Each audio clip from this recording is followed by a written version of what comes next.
Quantitative fundamental analysis series में हमने सबसे पहले देखे बेसिक्स ऑफ बैलेंस शीट, उसके बाद में हमने देखे कंपोनेंट्स ऑफ बैलेंस शीट। आज के इस वीडियो में हम सेकंड इंपॉर्टेंट फाइनेंशियल स्टेटमेंट जिसको प्रॉफिट एंड लॉस स्टेटमेंट कहा जाता है उसका बेसिक इन्फॉर्मेशन आपके साथ में शेयर करेंगे। तो चलिए वीडियो को शुरू करते हैं। तो चलिए अब हम समझ लेते हैं कि प्रॉफिट एंड लॉस स्टेटमेंट क्या होता है। प्रॉफिट एंड लॉस स्टेटमेंट को इनकम स्टेटमेंट भी कहा जाता है या फिर इसको शॉर्ट में पीएनएल भी कहा जाता है। प्रॉफिट एंड लॉस स्टेटमेंट हमको कंपनी की फाइनेंशियल हेल्थ के बारे में या फिर कंपनी को फाइनेंशियल परफॉर्मेंस के बारे में इंफॉर्मेशन प्रोवाइड करती है for the given period of. या फिर आप प्रॉफिट एंड लॉस स्टेटमेंट को इस तरीके से समराइज कर सकते हो कि कंपनी के रेवेन्यूज कितने जनरेट हुए हैं और कंपनी का जो कॉस्ट है या फिर एक्सपेंसेस कितने हुए हैं during a specific period. Quantitative analysis की जो तीन इंपॉर्टेंट स्टेटमेंट्स होते हैं जिसको हम balance sheet, profit and loss statement और कैश फ्लो स्टेटमेंट कहते हैं, तो ये काफी इंपॉर्टेंट पार्ट होता है फंडामेंटल एनालिसिस का।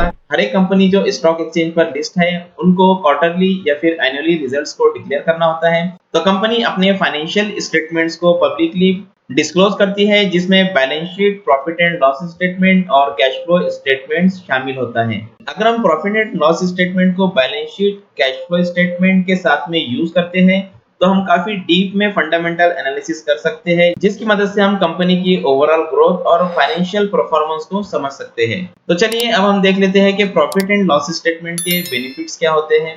तो इन्वेस्टर्स और analyst profit and loss statement ये जो इंफॉर्मेशन होती है इसको यूज करते हैं कंपनी की प्रॉफिटेबिलिटी को समझने के लिए, जिसमें research analyst to financial statements जो कि बैलेंस शीट और कैश फ्लो स्टेटमेंट्स है उनको यूज करते हुए कंपनी की प्रॉफिटेबिलिटी को और भी बेहतरीन तरीके से समझते हैं। प्रॉफिट एंड लॉस स्टेटमेंट की मदद से इन्वेस्टर्स कंपनी का रिटर्न ऑन इक्विटी आसानी से कैलकुलेट कर सकते हैं by comparing net income to shareholders equity. Next benefit ये है कि अगर प्रॉफिट एंड लॉस स्टेटमेंट को बैलेंस शीट और कैश फ्लो स्टेटमेंट के साथ में यूज किया जाए तो हमको यहाँ पर कंपनी का in depth overall financial performance आसानी से पता चल जाता है। तो चलिए प्रॉफिट एंड लॉस स्टेटमेंट को यहाँ पर हम एक स्क्रीनशॉट की मदद से समझ लेते हैं। तो आप यहाँ पर देख सकते हो कि कंपनी हर साल या फिर क्वार्टरली अपने रिजल्ट्स को अनाउंस करती है। कंपनी दो तरीकों से अपने रिजल्ट्स को अनाउंस करती है, एक होता है कंसोलिडेटेड और दूसरा होता है स्टैंडर्ड। वहां पर कंपनी जो है अपने प्रॉफिट एंड लॉस स्टेटमेंट को भी शेयर करती है। तो प्रॉफिट एंड लॉस स्टेटमेंट कुछ इस तरीके से दिखाई देता है। यहाँ पर आप देख सकते हो कि कंपनी के सेल्स कितने हैं, एक्सपेंसेस कितने हैं और सेल्स के कंपैरिजन में ऑपरेटिंग प्रॉफिट मार्जिन कितना है वो यहाँ पर आप देख सकते हो। अदर इनकम जो कि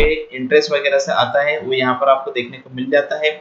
इंटरेस्ट जो कंपनी पे करती है वो यहाँ पर आपको देखने को मिल जाता है। डेप्रिसिएशन और लास्ट में आपको यहाँ पर नेट प्रॉफिट देखने को मिल जाता है जिसकी मदद से आप आसानी से ईपीएस को कैलकुलेट कर सकते हो। तो प्रॉफिट एंड लॉस स्टेटमेंट की मदद से आप रिटर्न ऑन इक्विटी, ईपीएस और कुछ इंपॉर्टेंट रेशियोज को आसानी से कैलकुलेट कर सकते हो। ये प्रॉफिट एंड लॉस स्टेटमेंट का सबसे बड़ा बेनिफिट होता है। तो उम्मीद करूंगा कि आपको शॉर्ट में प्रॉफिट एंड लॉस स्टेटमेंट समझ में आया होगा। अगर आपको वीडियो पसंद आया तो लाइक कीजिए और अपने दोस्तों के साथ में शेयर कीजिए। Thank you so much. Fundamental analysis करने के बाद में अब आप चाहते हो कि स्ट्रॉन्ग फंडामेंटल स्टॉक्स को बाय किया जाए। इसके लिए आपको चाहिए एक ट्रेडिंग और डीमैट अकाउंट। डिस्क्रिप्शन में लिंक दिया हुआ है, लिंक पर क्लिक करके अपना ट्रेडिंग और डीमैट अकाउंट एंजल वन में ओपन कर लीजिए। अकाउंट ओपन करने के बाद में एप्लीकेशन ओपन कीजिए।